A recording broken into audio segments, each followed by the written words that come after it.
So today we're going to be reading from Majjhima Nikaya number 43, the Mahavedalla Sutta, the greater series of questions and answers.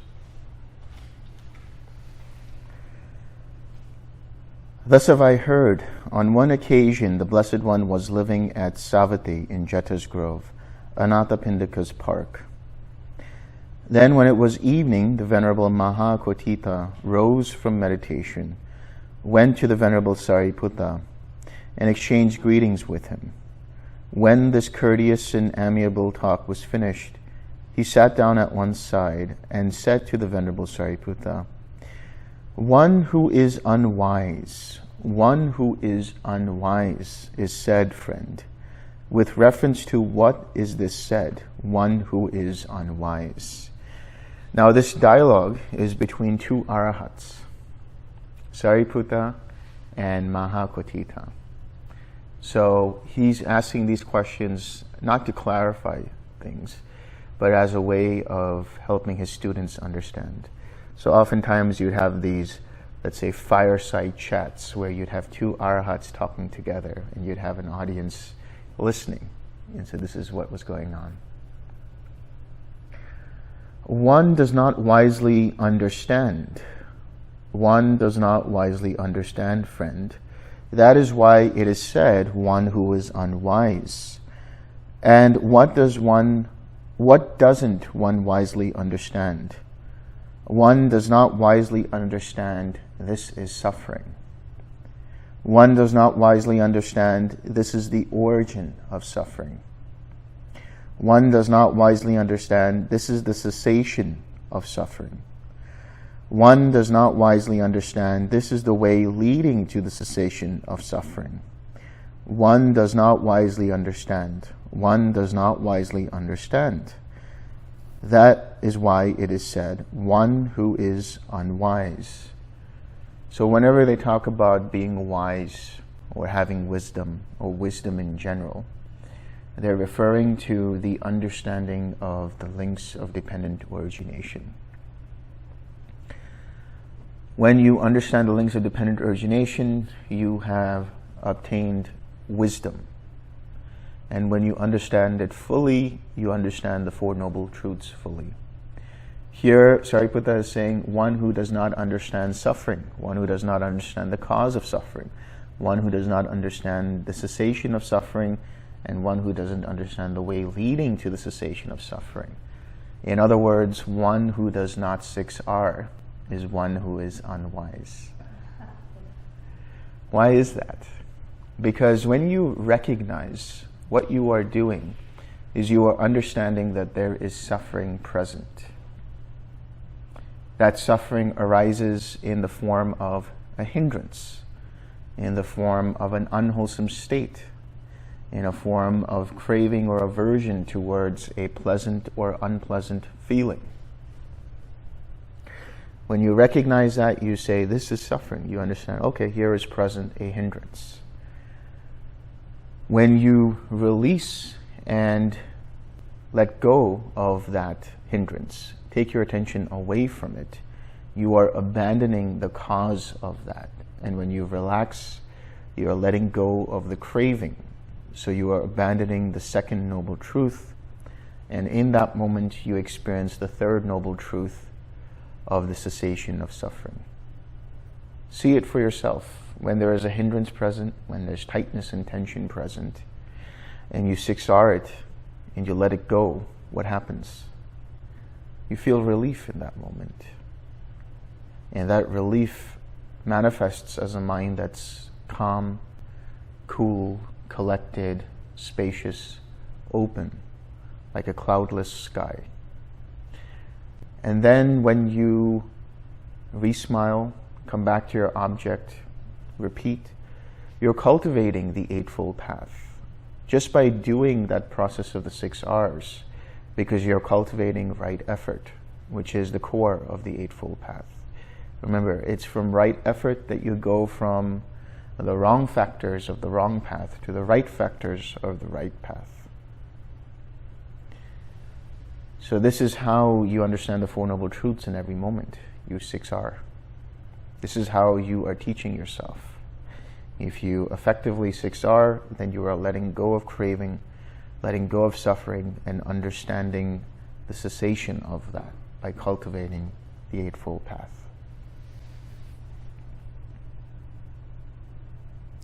Saying, good friend, the Venerable Mahakotita delighted and rejoiced in the Venerable Sariputta's words.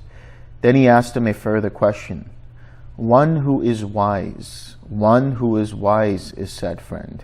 With reference to what is this said, one who is wise? One wisely understands. One wisely understands, friends. That is why it is said, one who is wise.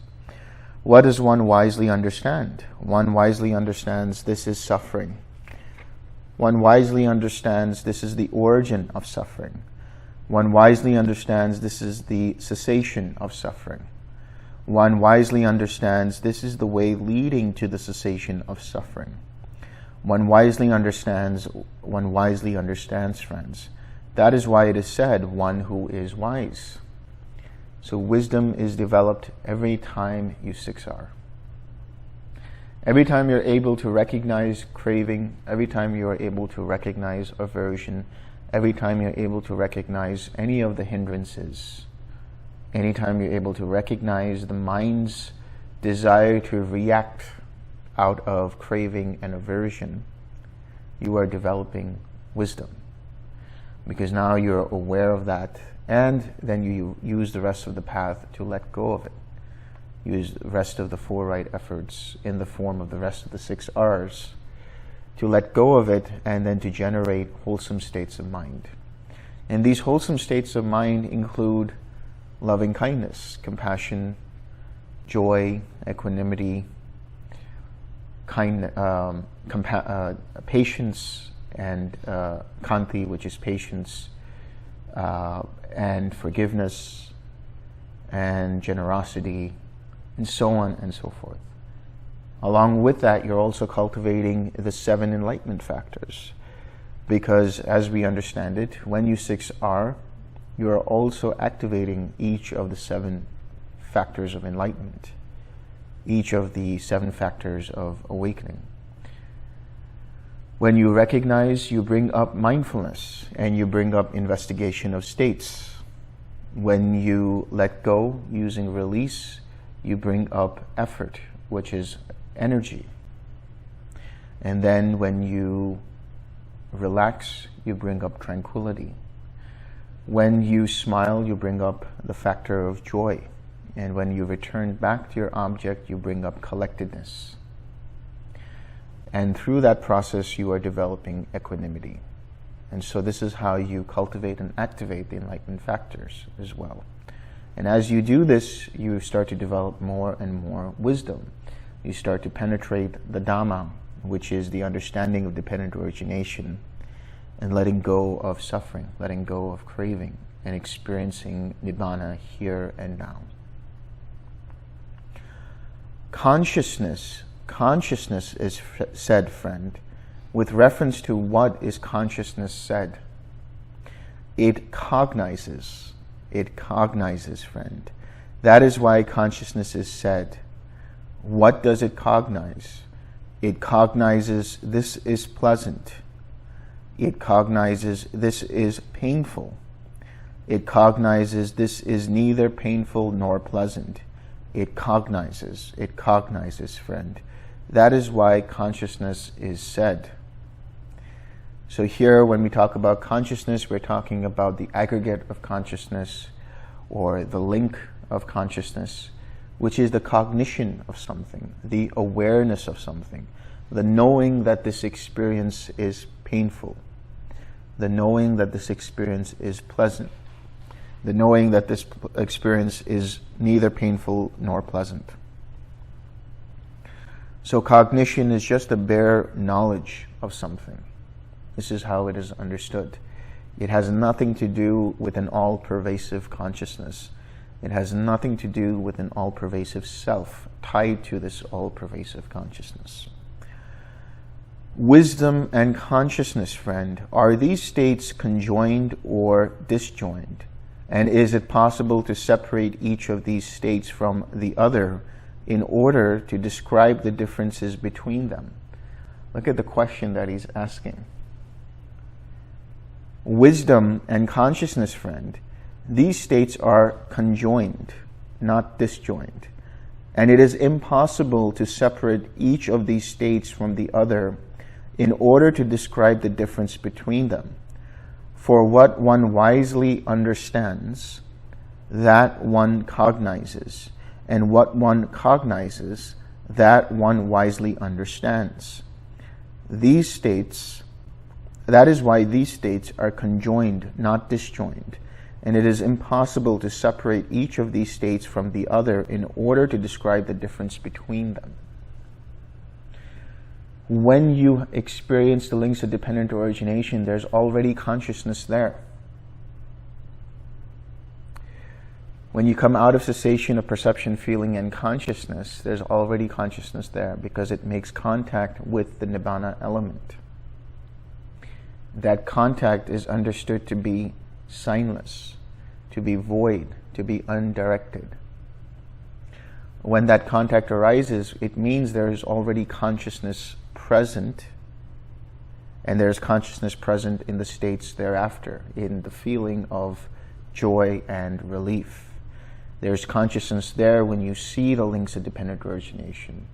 In order for you to even see or know something, in order for you to understand something, there needs to be present consciousness. And when you do know something, know there to be consciousness present there. So it's not that there's this consciousness that sees everything. With the arising of the links, there arises consciousness dependent upon those links. So whether you are in jhana, let's say infinite consciousness, what are you seeing? You're seeing individual links of consciousness arising and passing away, dependent upon internal contact. When you see the flickering in the eyes, when you hear the flickering in the ears, when you feel the vibration on the body or electricity or whatever it might be, what you are seeing is the individual consciousnesses arising dependent upon individual contact internally. And it all goes into the experience of the mind. It is the mind that is chief. It is the mind that is the forerunner of all states. It is through the mind that you experience. Even when you are seeing me, your mind is creating the image. When you are listening to me, your mind is creating or interpreting that sound, is aware of me speaking, aware of seeing me speaking, aware of hearing me speaking. But that mind is understood synonymously with consciousness. Mind and consciousness and cognition. The Buddha says these are used interchangeably, and they can be used interchangeably because mind is like a monkey. This is where the origin of the monkey mind comes from the suttas. Whenever you hear the monkey mind, that's actually in the suttas, in one of the Samyutta Nikaya suttas, in the Nidana Samyutta. There the Buddha says it is mind, synonymous with consciousness, synonymous with awareness, or however you want to put it, that jumps from one branch to the next, like a monkey. It's not the same branch. It's not the same consciousness. It keeps jumping from one thing to the other, dependent upon its fuel. So consciousness is that which understands, but consciousness in of itself is not a self. It allows the mind to understand. It goes from one state to another. But it arises with the arising of one state, and it dissipates or ceases with the cessation of that one state. And another consciousness, like a monkey, grabs onto another branch with the arising of another state.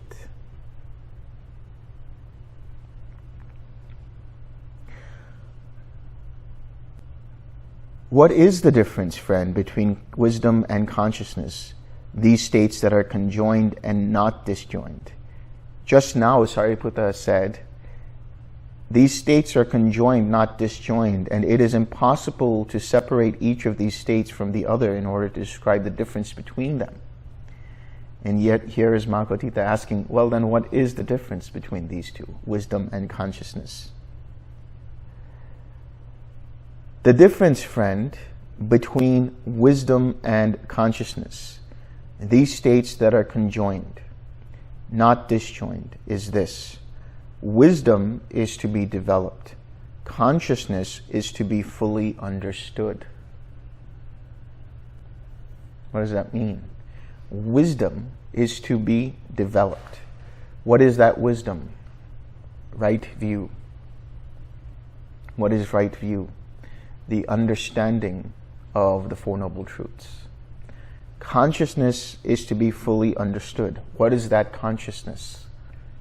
It is the aggregate of consciousness, the link, independent origination of consciousness. Wisdom is to be developed by understanding consciousness. And what does it mean to understand? It means to actually see. When you see, it means that you have cognized, you have become aware of, you have experienced it, you have observed it.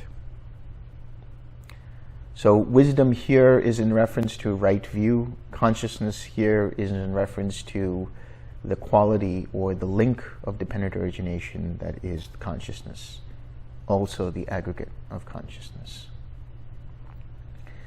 Feeling. Feeling is said, friend, with reference to what is feeling. It feels. It feels, friend. That is why feeling is said. What does it feel? It feels pleasure. It feels pain. It feels neither pain nor pleasure. It feels. It feels, friends. That is why feeling is said. So when we talk about feeling, that is the Vedana. Vedana, the feeling, that is the actual experience. So when it says feeling, what is it in reference to that it is called feeling? It is that which feels. Now that makes it sound like there's some kind of a feeler, that there is a self that feels. But here it is in reference to the faculty of feeling as a mental factor of nama rupa. Consciousness allows the mental factor of contact, feeling, and perception to be understood. The mental factor of contact gives rise or allows for the feeling of, or for the experience of contact to happen. In other words, when you have the nama, the mentality factors, which is the contact, feeling, perception, intention, attention, there's consciousness that gives rise to the understanding of the contact, the feeling, and the perception. When the six sense bases, dependent upon the mentality materiality, make contact, the faculty of contact at mentality is activated.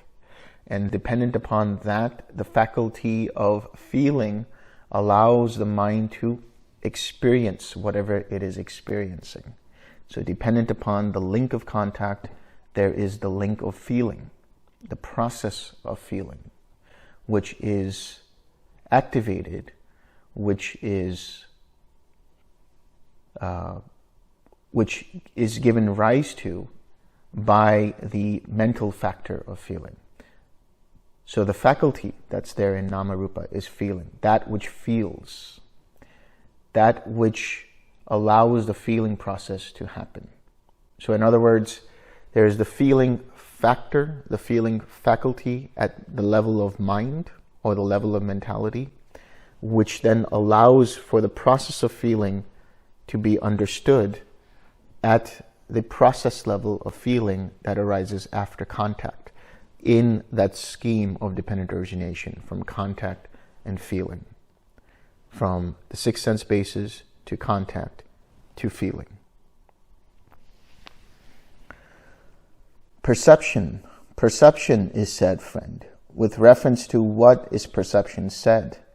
It perceives, friend. That is why perception is said. What does it perceive? It perceives blue. it perceives yellow, it perceives red, and it perceives white. It perceives, friend. That is why perception is said. Perception is recognition. When you first cognize something, you're aware of the quality of an experience for the first time. That it becomes part of your memory bank. When you see it again, now you perceive it as what it is, dependent upon what you experienced before. So you are recognizing it from your memory. When a child first learns about the color red, that this is called red, now they first cognize that this is the color red. Now it is in their memory. The next time they see the color red, their mind immediately perceives, oh, that is red. When children learn about the seasons, when children learn about how to tell time, when the children learn about how to, spell something, or how to read, or whatever it might be, that's the first time they're cognizing something. First time they're learning, becoming aware of things. And that becomes part of their memory. So the next time that they do it, they're perceiving it. They're recognizing it. It's arising from their memory. And so this perception is that which labels things dependent upon previous memory. Feeling, perception, and consciousness, friend, are these states conjoined or disjoined? And is it possible to separate each of these states from the others in order to describe the difference between them? Feeling, perception, and consciousness, friend, these states are conjoined, not disjoined. And it is impossible to separate each of these states from the others in order to describe the difference between them. For what one feels, that one perceives. And what one perceives, that one cognizes. That is why these states are conjoined, not disjoined. And it is impossible to separate each of these states from the others in order to describe the difference between them. Where there is feeling, there is a perception conjoined with that feeling and an awareness of that feeling. Where there is perception, there was feeling present there and a consciousness that is present conjoined with that perception. Where there is consciousness, there is an experience or feeling of that consciousness and a perception or labeling of what that experience is. So these three states run around each other. What you feel, that you perceive. What you experience, your mind immediately projects a concept to it. Earlier, there was a interesting comment given by one of the meditators about a pen. To us, we see a pen and we write with it. So our experience is holding the pen. Our experience is that this pen helps us write. But to Duke, he has no idea what that pen is. For him, it's a chew toy. So he perceives it as a chew toy. So it's dependent upon how we project our reality onto it. How we project our conceptualizations about what this is, the utility of what this is. Right? So what you perceive is dependent upon your experience, your feeling. And perhaps we can all agree that this is the color red, but perhaps the way you experience red might be slightly different from how I experience red, or how another person experiences red. But we all have this consensus that that's the color red. So this perception, these concepts that we have, this is part of mental proliferation, which starts at the level of feeling and perception, which then, when identified with, causes craving, clinging, and becoming. So the understanding here, or the takeaway here, is to see that these states are all interdependent, and there's no controller here. They're arising dependent upon faculties, dependent upon factors.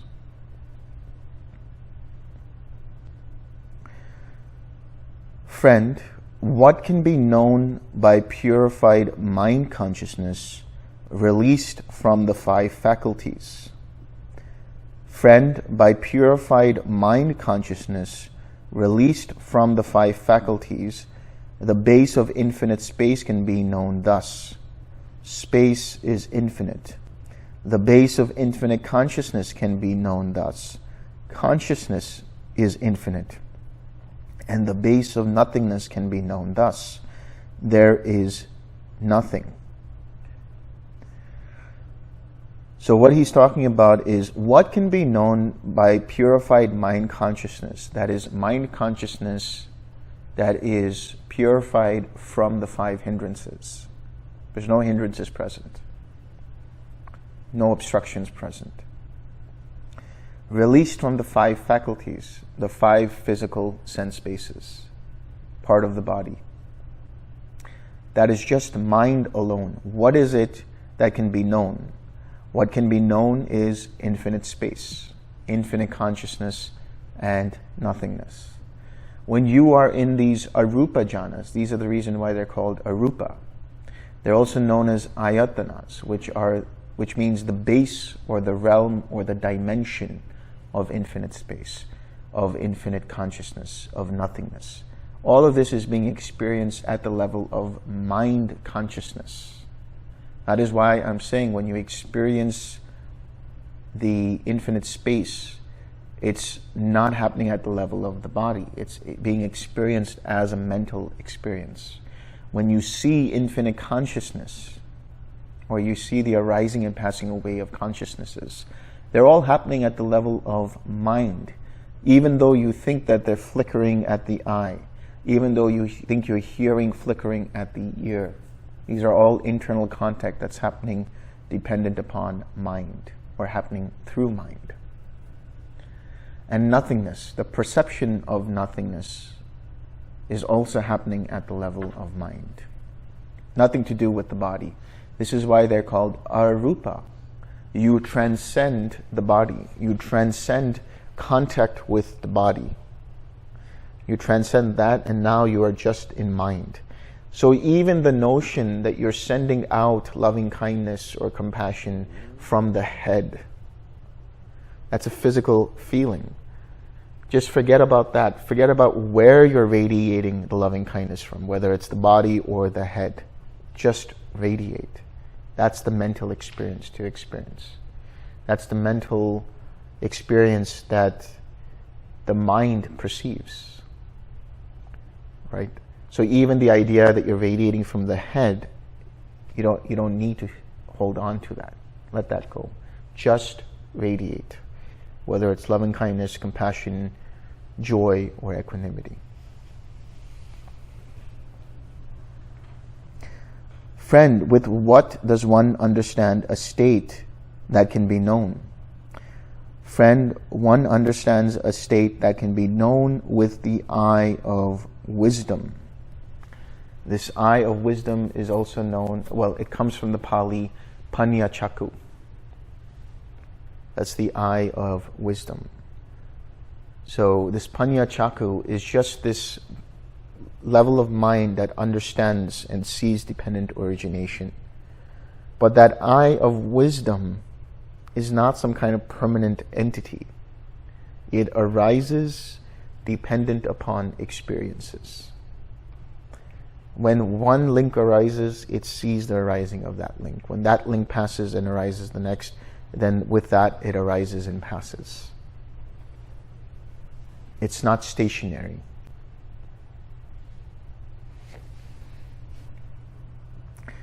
Friend, what is the purpose of wisdom? Yeah, we talk a lot about wisdom. We talk a lot about being wise. What's the big deal? Why are we talking about this? What's the purpose of that? The purpose of wisdom, friend, is direct knowledge. Its purpose is full understanding. Its purpose is abandoning. So the purpose of wisdom is to abandon craving and thereby have direct knowledge of the liberation of mind and understand and experience Nibbana, experience Nirodha, the cessation of suffering.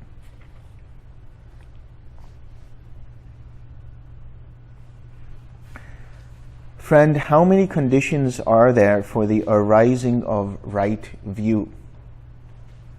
Friend, there are two conditions for the arising of right view: the voice of another and wise attention.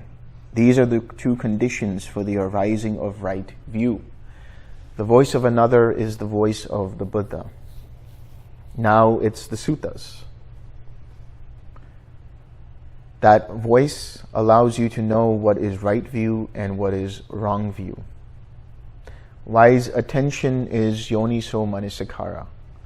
Paying attention, being aware, being mindful at what it is that you're listening.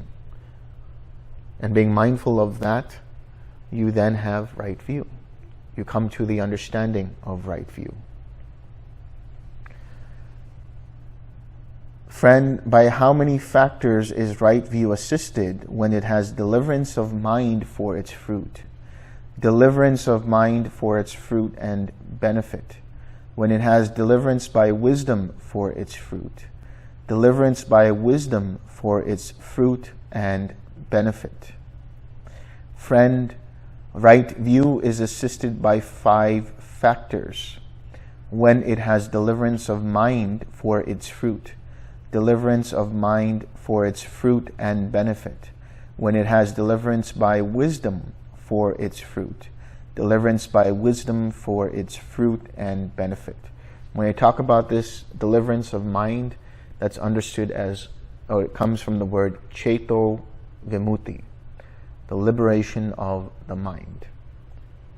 Deliverance by wisdom comes from panya vimutti, liberated by wisdom.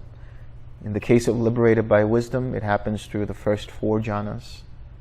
In the case of liberation of the mind, it happens through the first 4 jhanas and the arupa jhanas. From any of the jhanas, you can go into cessation of perception, feeling, and consciousness, and then experience the links of dependent origination when you come out and develop wisdom and understanding. So the fruit, so he's asking, what are the factors that lead to right view, and it also come to fruition in the form of the jhana practice?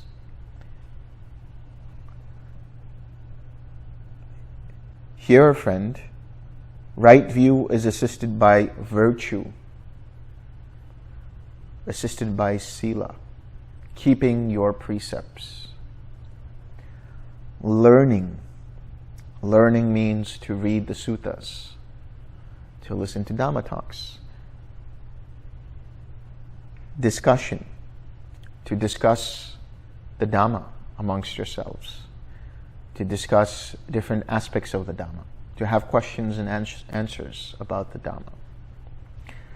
Serenity and insight, samatha and vipassana. In other words, Tranquil Wisdom Insight Meditation.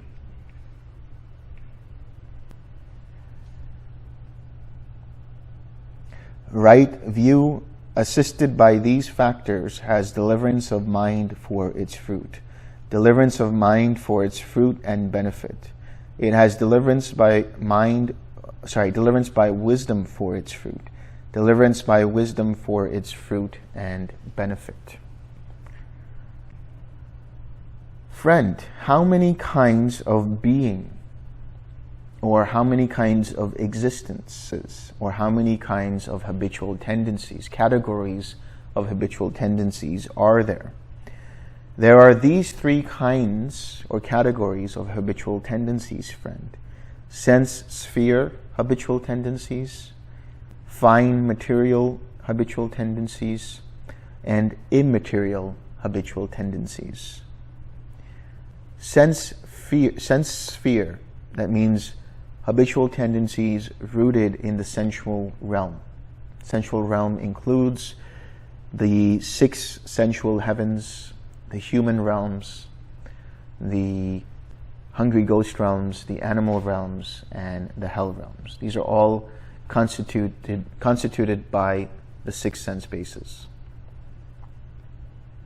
This primarily the 5 physical senses. And so anytime the habitual tendencies are rooted in sensual experience, then there is a correspondent existence that arises at the birth of action or at the birth of reaction. So if your habitual tendencies are rooted in a psychology related to the Deva realms, that is to say, you are generous, you keep the precepts, you're forgiving, you're kind, you're compassionate, you're patient, and you continue to be this way, then the habitual tendencies that arise will lead into an existence rooted or related to those factors. So if you are Deva-like in your psychology, Deva-like in your actions, Deva-like in the way you make your decisions, in what you cultivate in terms of wholesome states, then your existences that arise dependent upon that here in this very life will be Deva-like. People who are very generous seem to always never have any kind of lack in their lives. And people who are generous not only in terms of their money or wealth, I'm talking about people who are generous in terms of their mind and speech. People who are generous by sending loving kindness. People who are generous by paying compliments, really speaking right speech to people, being appreciative of people, being grateful. In these ways you can be generous. And people who do that are never void of anything in terms of mind, body, and speech. They're always taken care of in one way or the other. Always. People who are patient, people who are kind, will always experience patience and kindness. And when they are met with impatience, when they're met with a lack of kindness, they don't get affected by it. In fact, because of their responses, because of their reactions, those who are impatient, those who are unkind, start to become patient, start to become kind. People who maintain the precepts never get into trouble, rarely ever get into any kind of trouble, because they're never getting into any kind of conflict through the cultivation of ill will. They're never getting into any trouble by trying to seek for things that are not given, whether that's physical possessions or for credit when credit is due, or just seeking attention. They never get into trouble in those ways. They don't get into trouble because they don't gossip. They don't speak ill of others. They don't speak falsehoods. They don't get into trouble because they don't have sexual misconduct. If they are in a relationship, they remain loyal. And sensual misconduct, their minds are balanced and equanimous. And people don't indulge in intoxicants. They don't get in trouble. When they are met with trouble, they're immediately able to see that and escape from that trouble, so to speak. So they might have to face it karmically, but because they face it and they keep the precepts, they don't get so much entangled in that trouble that it completely derides their mind, completely derides their physical safety, and so on. So keeping the 5 precepts are a type of protection for the mind, for the body, and for speech. So if you have habitual tendencies that are rooted in keeping precepts, rooted in being generous, and so on and so forth, then your life will be Deva-like in this very life. But then on the opposite end of that spectrum, if there are people who are always angry, people who are always irritated, people who are always frustrated, let alone them going physically into a hell realm. They caused hell for themselves right here and now in their mind.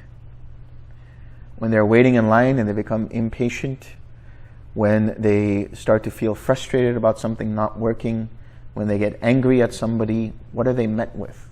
They're met with those same things. People who have very animalistic natures as well, they start to become very animalistic. They become very rooted in sloth and torpor. They become very rooted in fulfilling their hunger, fulfilling their different kinds of craving for food and sex and so on.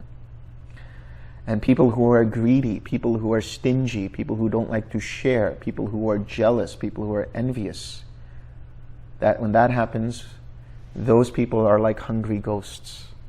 They go from one place to the other, never satisfied with anything. And there's a certain kind of energy, let's say, that they give off. It's not physical energy, it's just the way that they behave that puts people off. And so they become like hungry ghosts. And so anytime you have these kinds of habitual tendencies, they can lead to a sensual realm existence.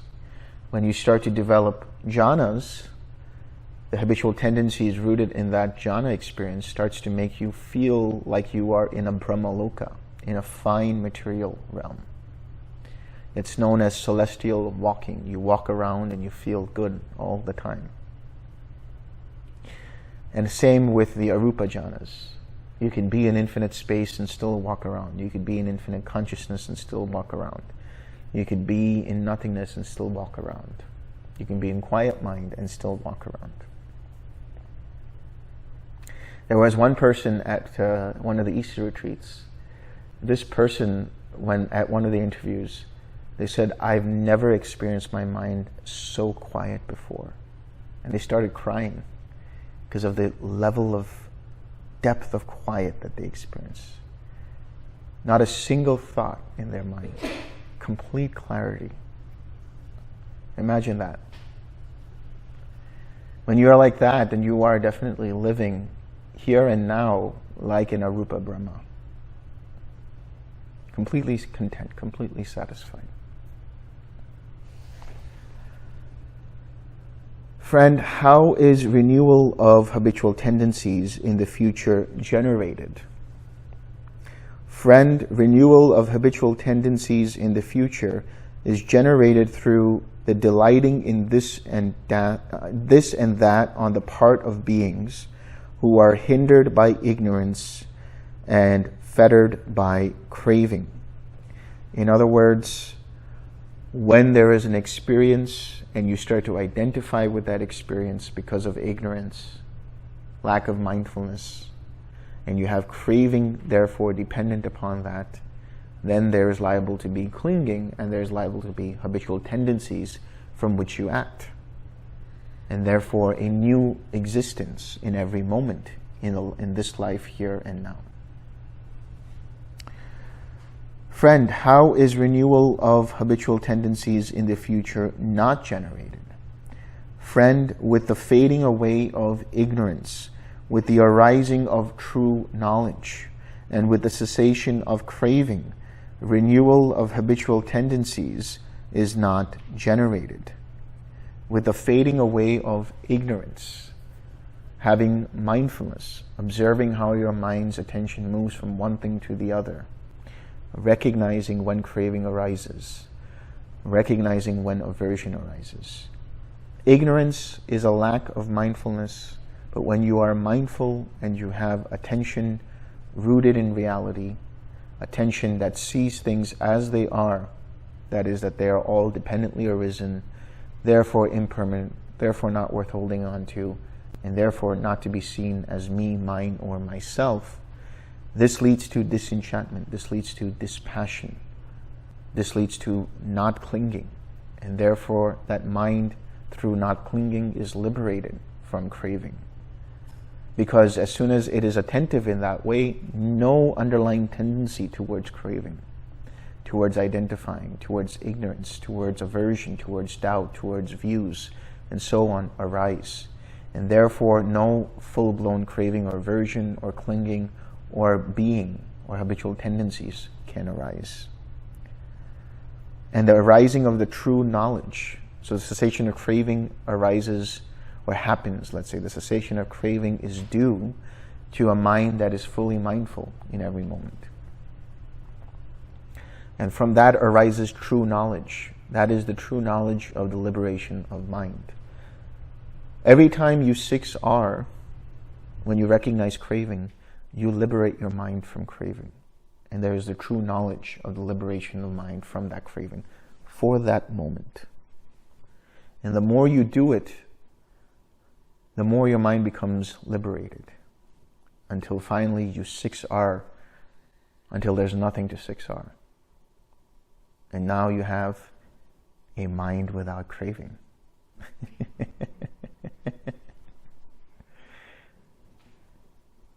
So that mind is void of craving, void of conceit, void of ignorance. It is a mind that has true wisdom, true knowledge in every moment. Friend, what is the first jhana?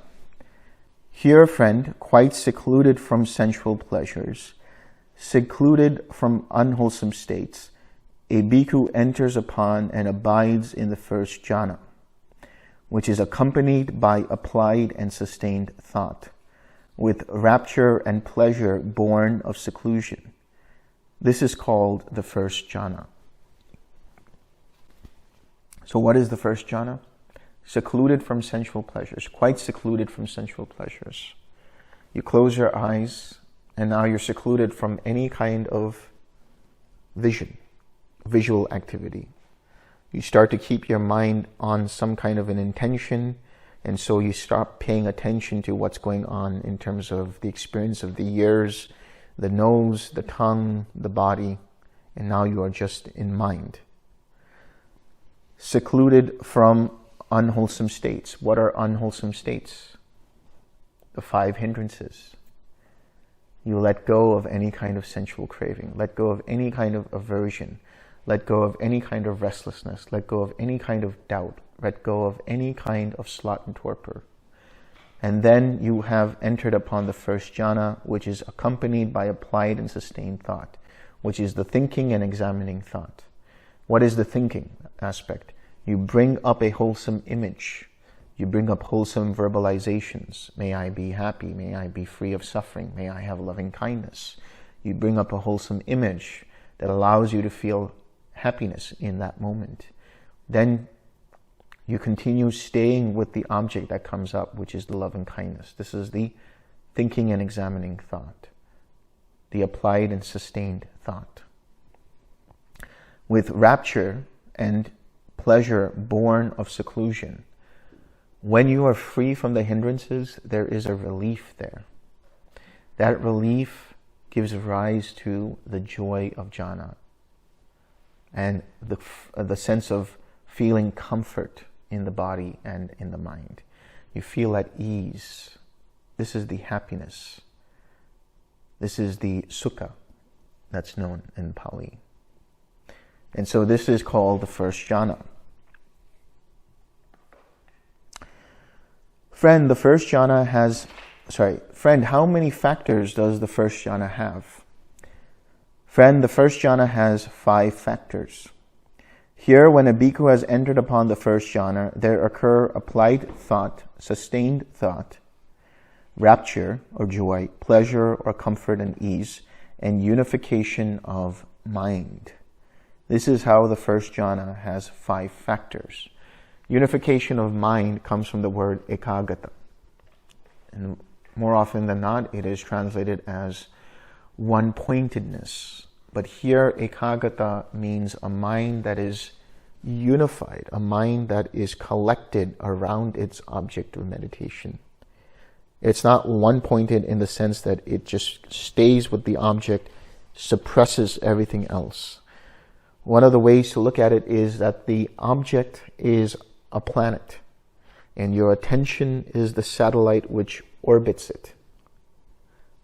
And so it stays in orbit so long as you are aware of the feeling of loving kindness. Eventually it starts to go out of orbit. So what do? Use the 6 R's and bring it back into orbit. And you'll let it stay in orbit.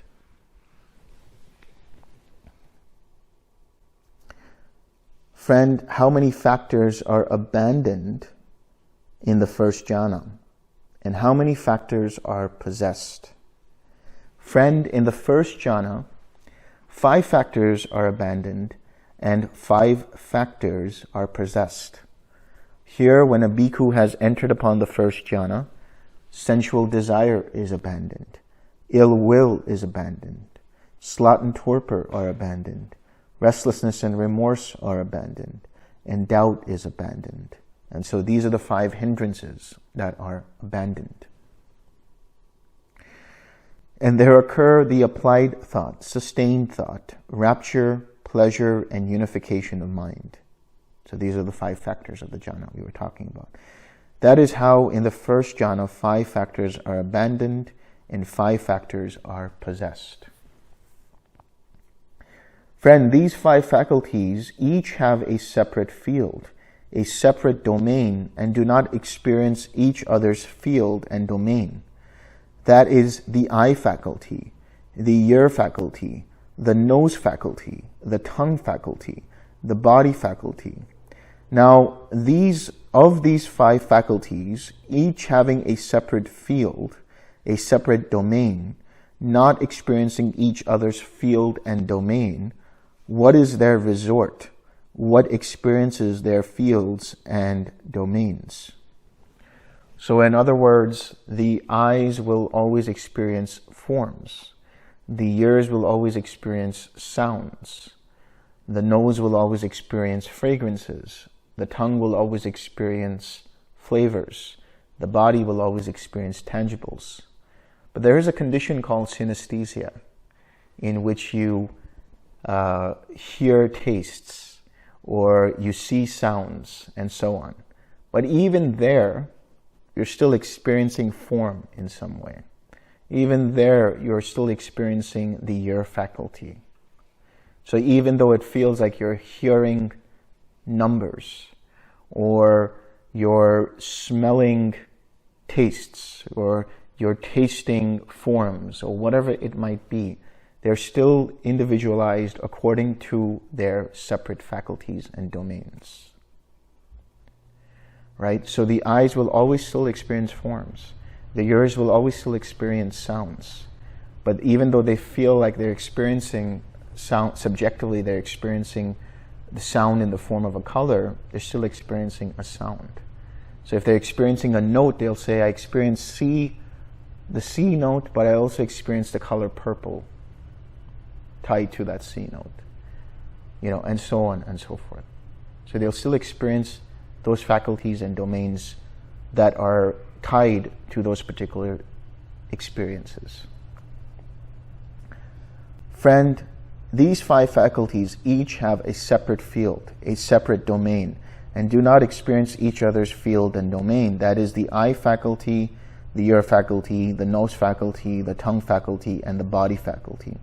Now, these 5 faculties, each having a separate field, a separate domain, not experiencing each other's field and domain, have mind as their resort. Ultimately, all of the 5 faculties are experienced through mind. Again, mind is chief. Mind is the forerunner of all states. You are experiencing the C note and the color purple tied to that C note. How are you experiencing it? Through the mind itself. Mind is their resort.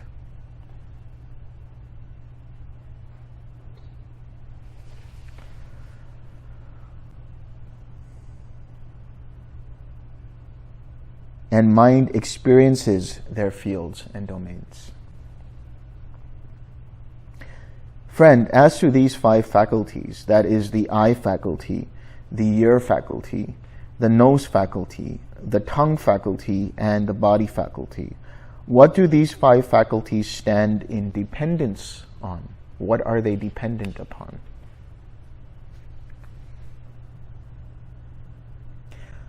Friend, as to these 5 faculties, that is the eye faculty, the ear faculty, the nose faculty, the tongue faculty, and the body faculty, these 5 faculties stand in dependence on vitality. What is vitality? Vitality is sometimes translated as life energy or life force, or all of these different ways. In really what vitality is the different electrical currents that are running around the nervous system. This is how you feel like you have some kind of experience going on. The neurons that are firing, the electrical activity that runs through the mind, through the brain, and through the circuitry of the nervous system. This is vitality. It's understood that this vitality in Pali is also understood as that which gives energy to the faculties.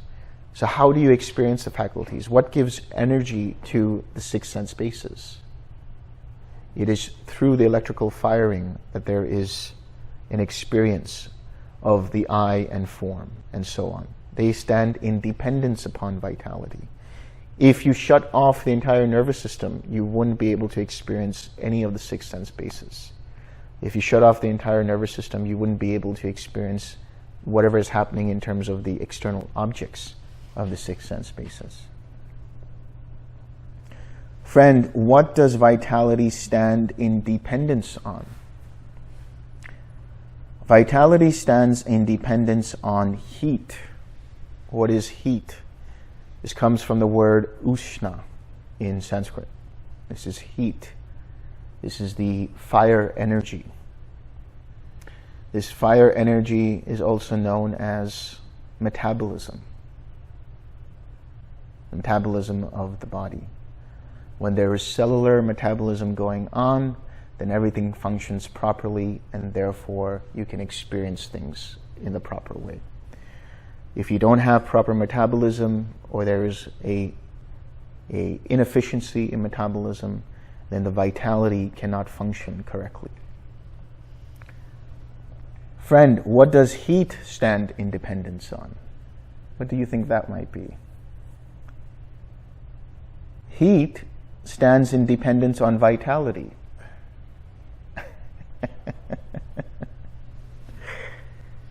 Just now, friend, we understood the Venerable Sariputta to have said, vitality stands in dependence on heat. And now we understand him to say, heat stands in dependence on vitality. How should the meaning of these statements be regarded? In that case, friend, I shall give you a simile. For some wise men here understand the meaning of a statement by means of a simile. Just as when an oil lamp is burning, its radiance is seen in dependence on its flame, and its flame is seen in dependence on its radiance.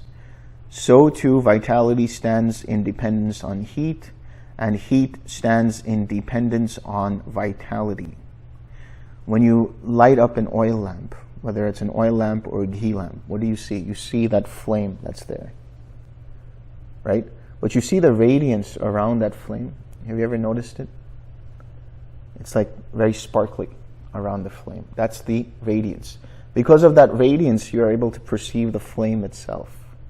But that radiance is given off by the flame itself as well. In the same way, it's the metabolism that allows the proper functioning of vitality, the nervous system. But the nervous system allows cells to function properly as well. So there is an interdependency happening within the body that allows the proper functioning of the sense faculties so that we perceive things in the right way, or in the way that the senses perceive them. Friend, are vital formations things that can be felt, or are vital formations one thing and things that can be felt another? Vital formations, friends, are not things that can be felt. If vital formations were things that can be felt, then a bhikkhu who has entered upon the cessation of perception, feeling, and consciousness would not be seen to emerge from it, because vital formations are one thing and things that can be felt another. A bhikkhu who has entered upon the cessation of perception, feeling, and consciousness can be seen to emerge from it. Vital formations. This is from the Pali word ayu sankhara. Ayu sankhara means formations related to longevity. These are the processes in the body that allow everything else to properly function. So when you are in cessation of perception, feeling, and consciousness, there's no experience, subjective experience of contact, feeling, perception, or consciousness. But the body, the internal heat and vitality, the nervous system continues to function. The metabolism continues to function. The cellular activity continues to function. So ayu sankharas in one way is understood to be telomeres, those that allow the cells to function and separate and so on and so forth. So these processes are not dependent upon the feeling and perception and so on. They will continue on when you have cessation of perception, feeling, and consciousness, up to 7 days. After 7 days, the heat and vitality leave, and you are now kaput. You're dead. So the idea is, or the understanding is, when you are in cessation of perception, feeling, and consciousness, don't be afraid, because you will just drop into cessation for a brief moment, however brief that will be. A lot of people have this instinctual fear before they get into cessation, because the conceit in the mind says, I'm going to die. I'm going to no longer exist. But that's dependent upon all of these other fetters and formations and so on. So far, in my experience, I have never heard of anybody who has gone into cessation and never come back out. So far. So don't worry. You will come out. For you to be able to stay in cessation for a longer period than just a few brief seconds, you really need determinations. To be able to even stay for up to a minute, you need to have determinations. In order for you to even be able to stay for 30 seconds, you need to have determinations. So don't worry, you'll be fine. Allow the mind to let go completely and experience cessation of perception, feeling, and consciousness. The body will take care of itself, right? There's new research coming up on cessation. It's going to come up maybe in the next 6 months. We'll see how long it takes. But there it's seeing that other functions and vital functions of the body continue, right? They continue to keep the body alive while the mind is completely shut off. So the vital formations related to cellular metabolism and so on continue, which means the body doesn't go limp, the body doesn't go dead. What goes or completely ceases in that period is all of the mental formations, all of the verbal formations, all of the bodily formations related to contact with the body. So there's no longer any kind of contact. You shouldn't, but if you slap somebody in cessation, they're not going to feel it. Right? If you scream at them, they're not going to hear it. Because there's no longer any feeling there, no longer any perception there, no longer any awareness present.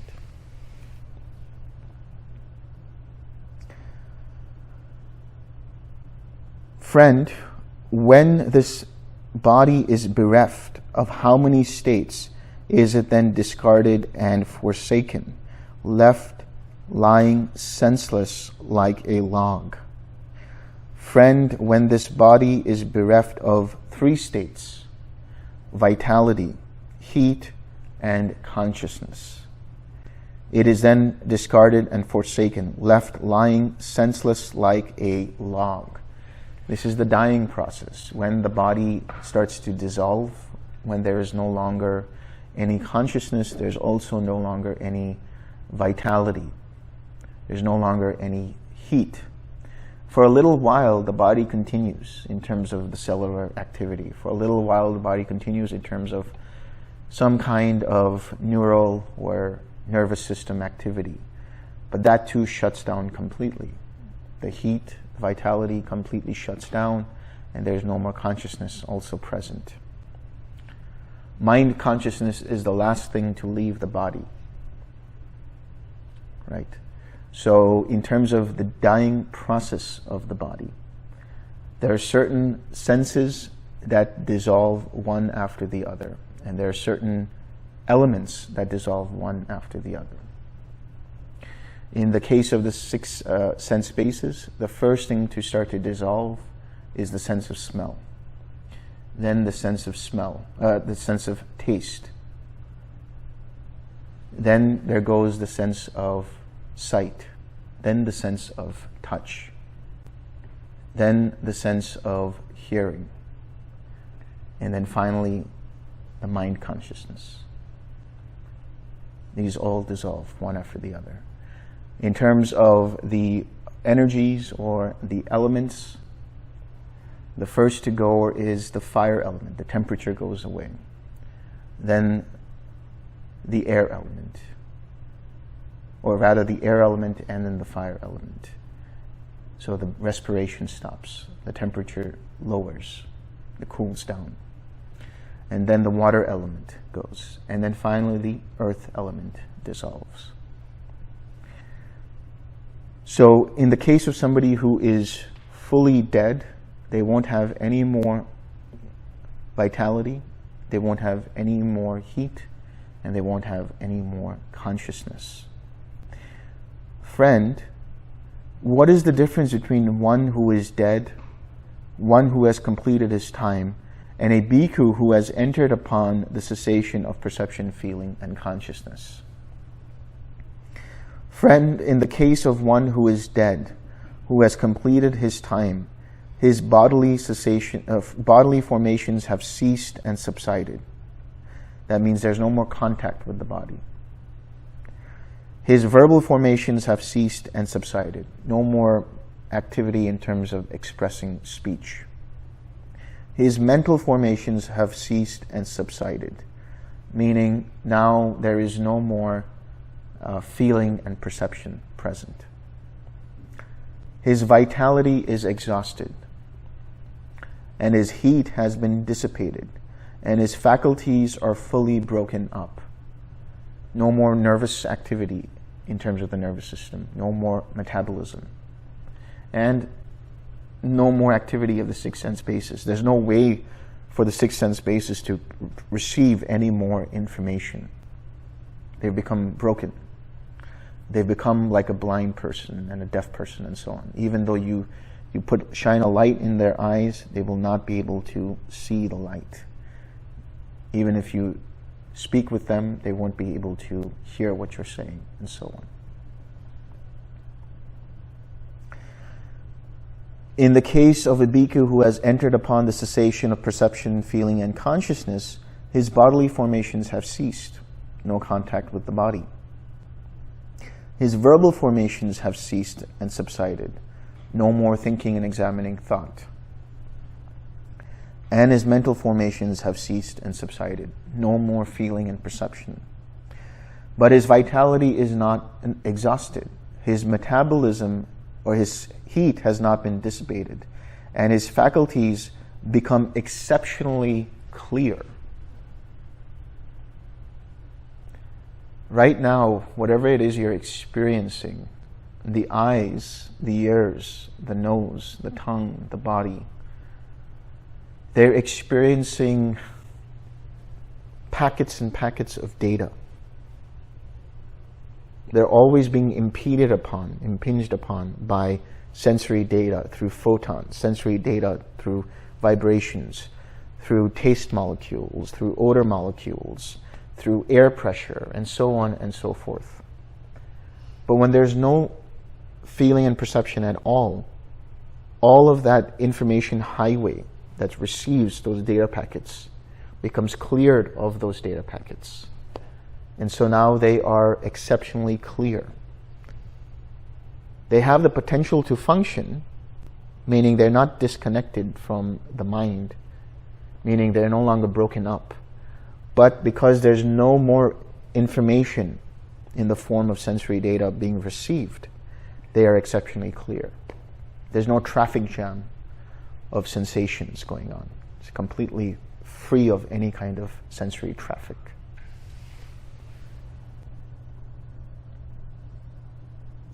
This is the difference between one who is dead, who has completed his time, and a bhikkhu who has entered upon the cessation of perception, feeling, and consciousness. Friend, how many conditions are there for the attainment of the neither painful nor pleasant deliverance of mind? This is talking about the fourth jhana. Friend, there are 4 conditions for the attainment of the neither painful nor pleasant deliverance of mind. Here, with the abandoning of pleasure and pain, and with the previous disappearance of joy and grief, a bhikkhu enters upon and abides in the 4th jhana, which has neither pain nor pleasure and purity of mindfulness due to equanimity. These are the 4 conditions for the attainment of the neither painful nor pleasant deliverance of mind. What do they mean when they say purity of mindfulness due to equanimity? When you experience the jhanas, you are also cultivating the 7 factors of awakening. Mindfulness leads to investigation of states. Investigation of states leads to energy. Energy leads to joy. Joy leads to tranquility. Tranquility leads to collectedness. And collectedness leads to equanimity. In the 4th jhana, that continues, throughout the jhanas, that continues to cycle through.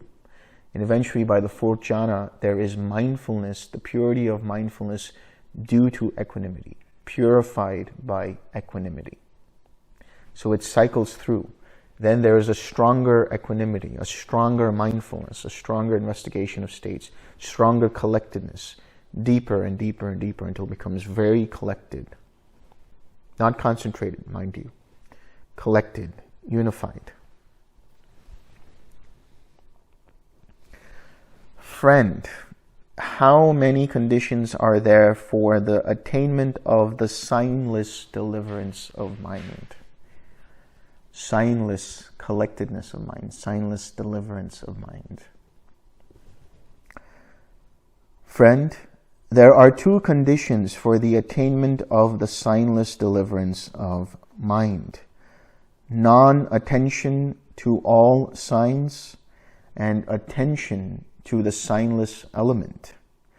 These are the 2 conditions for the attainment of the signless deliverance of mind.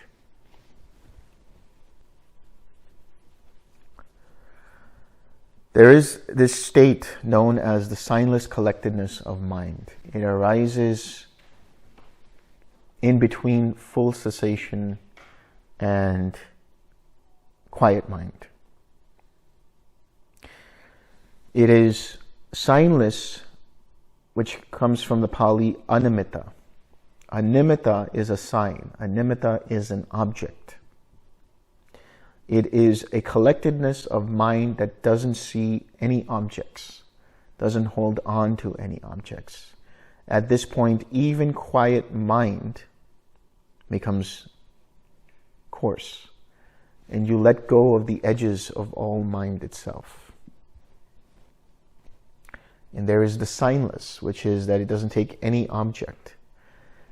It's like when you flash or you turn on a flashlight and you point it up to the sky and it just continues up into space, never landing on anything. In the same way, it is your mind's attention turned on and just looking through things, not looking at them, not getting caught up in them. So there's strong disenchantment here. There's strong dispassion here. Everything becomes translucent in terms of whatever objects arise. whatever formations arise. And the mind is just seeing, but not seeing anything at all in particular.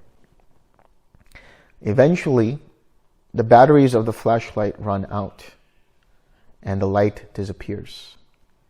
In the same way, the fuel for the attention runs out because there's no object that it grasps onto. And then there is the cessation of perception, feeling, and consciousness.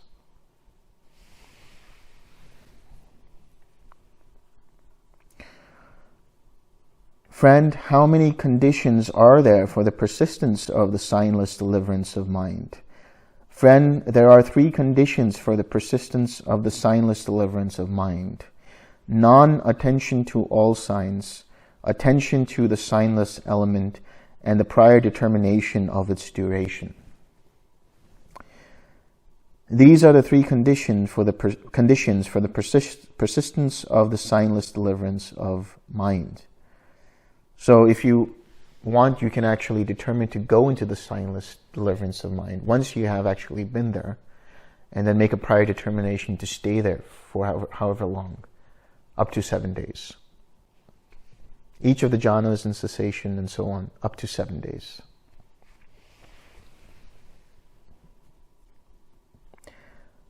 Friend, how many conditions are there for the emergence from the signless deliverance of mind?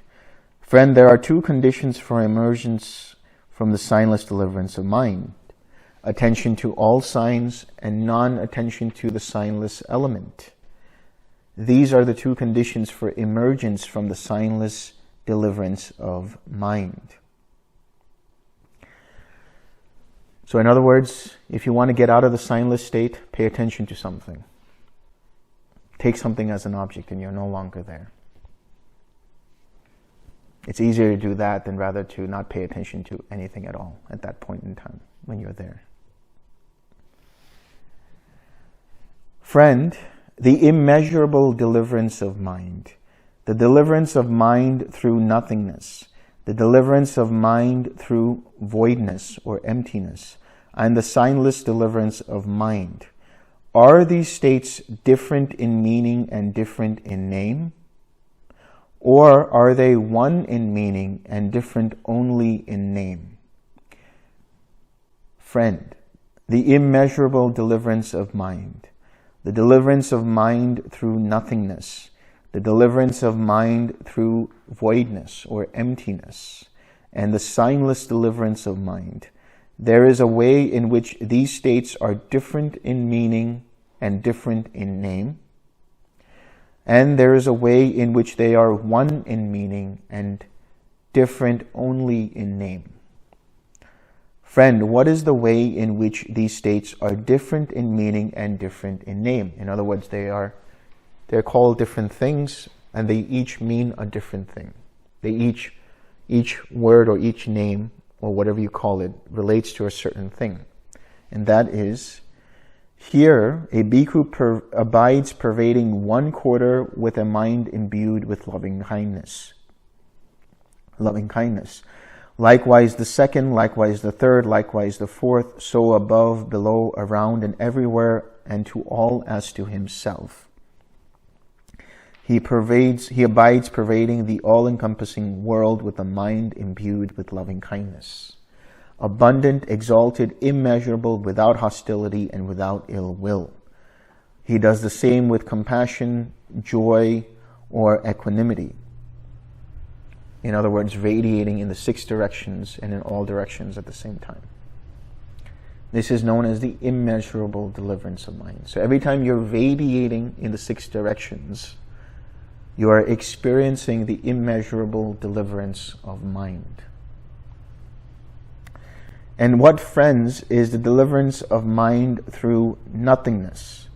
Here, with the complete surmounting of the base of infinite consciousness, aware that there is nothing, a bhikkhu enters upon and abides in the base of nothingness. This is called the deliverance of mind through nothingness. In other words, the 7th jhana, the base of nothingness. You go through infinite consciousness and you start to see wider and wider gaps, and then the consciousnesses stop, and there's just a perception of nothingness. When you enter into that state, when you enter into the dimension of nothingness, this is known as the deliverance of mind through nothingness. And what, friend, is the deliverance of mind through voidness or emptiness? Here, a bhikkhu gone to the forest or to the root of a tree or to an empty hut reflects thus: this is void of a self or of what belongs to a self. In other words, he contemplates, he understands, he observes, he sees and experiences each of the 5 aggregates: internal, external, past, present, future. And he understands all of them to be anatta. He understands all of them to be empty of any kind of permanent self. Because of this, he understands emptiness, a type of emptiness. There are 3 kinds of emptiness.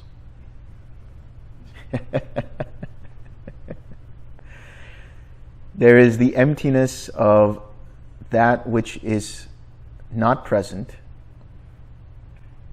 and that which is present is not emptiness. In other words, when you are in infinite consciousness, that state is empty of infinite space. When you are in nothingness, that state is empty of infinite consciousness, and so on. The second type of emptiness is the emptiness understood as this: the emptiness liberation of mind, the emptiness deliverance of mind. And the third emptiness we'll get to in just a bit. And what, friend, is the signless deliverance of mind? Here, with non-attention to all signs, a bhikkhu enters upon and abides in the signless collectedness of mind. This is called the signless deliverance of mind. We just talked about this. This is the way in which these states are different in meaning and different in name. And what, friend, is the way in which these states are one in meaning and different only in name? In other words, how are these states synonymous with each other? How do they point to the same thing? How does the signless state, or signless deliverance of mind, the emptiness deliverance of mind, the deliverance of mind through nothingness, and the immeasurable deliverance of mind, how do they all point to the same thing? Lust is a maker of measurement. Hate is a maker of measurement.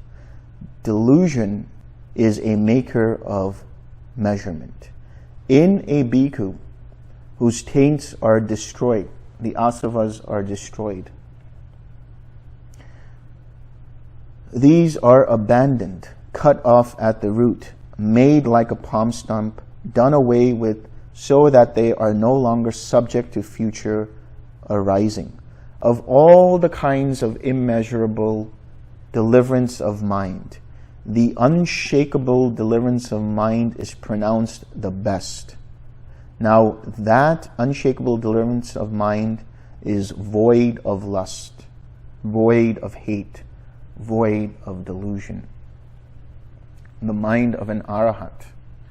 Because what does it mean when we say that lust is a maker of measurement, hate is a maker of measurement, and delusion is a maker of measurement? What does it mean, measurement? To measure, to compare. This is me, this is you, I am better than you, you are better than me, or I have so-and-so attainment and you have so-and-so attainment. All of these ideas, these are part of conceit. There are these 40 kinds of conceit, which I will not get into now.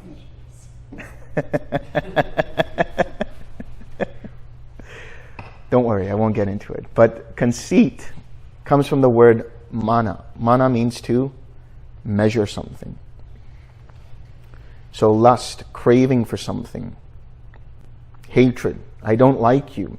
There's some kind of a sense of I'm better than you, or you are better than me. I'm jealous of you because you're better than me. And delusion, taking something personally.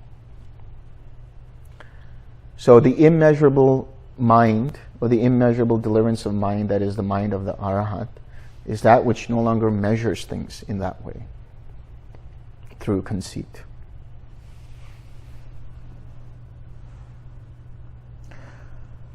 Lust is a something. Hate is a something. Delusion is a something. In a bhikkhu whose taints are destroyed, these are abandoned, cut off at the root, made like a palm stump, done away with so that they are no longer subject to future arising. Of all the kinds of deliverance of mind through nothingness, the unshakable deliverance of mind is pronounced the best. Now that unshakable deliverance of mind is void of lust, void of hate, void of delusion. Lust is a something. Hatred is a something. Delusion is a something. In other words, craving creates an object to hold on to. Right? There's an object of craving. There's an object of hatred. There's an object of identification. But when you let go of that, you experience nothingness. The mind doesn't project an idea of something out there. Yes, the mind of an Arhat will experience everything as it is. They'll see people for who they are. They'll see things for what they are. But there's no longer any of this cascading of projecting that I like this person because they are so-and-so, or I don't like this person because they are so-and-so, or I am this kind of person because of so-and-so. All of these ideas are gone in the mind of the Arhat. And so that deliverance of mind through nothingness is because there's no longer present any kind of greed, hatred, or delusion. Those components are no longer present. They've been uprooted completely from that mind. Lust is a maker of signs. Hate is a maker of signs. Delusion is a maker of signs. In a bhikkhu whose taints are destroyed, these are abandoned, cut off at the root, made like a palm stump, done away with so that they are no longer subject to future arising. Of all the kinds of signless deliverance of mind, the unshakable deliverance of mind is pronounced the best. Now that unshakable deliverance of mind is void of lust, void of hate, void of delusion. This is the way in which these states are one in meaning and different only in name. When you have craving, what does it do? It creates that sense of an object. There is me, and I want to possess that. Hatred creates a sense of a difference. There is this, and I don't like that. When there is some kind of an object and the mind starts to identify with it, it takes that as a sign, as an object. But when that craving is gone, there is no object of craving. When that hatred is gone, there is no object of hatred. When that delusion is gone, there is no object of delusion. Everything is seen as it actually is. There's no longer conceptualizing things, right? There's no way of adding a sense of me, mine, or myself to an object. It is as it is, without any further proliferation of ideas and concepts dependent upon a sense of personality, a sense of a personal self. So when these go away, there are no more signs of these states of greed, hatred, or delusion. No more objects dependent upon craving, hatred, and delusion. And so the mind of the Arhat is also signless. And of course, it is empty, void, because it is empty of any kind of sense of self. That's the third emptiness. The mind of the Arhat is the third emptiness. Empty of greed, hatred, and delusion. That is what the Venerable Sariputta said. The Venerable Mahakotthita was satisfied and delighted in the Venerable Sariputta's words.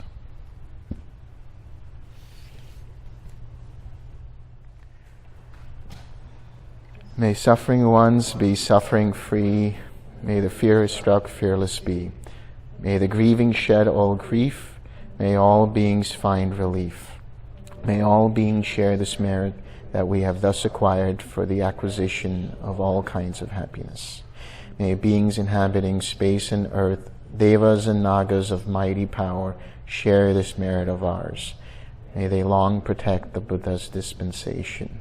Sadhu, sadhu, sadhu.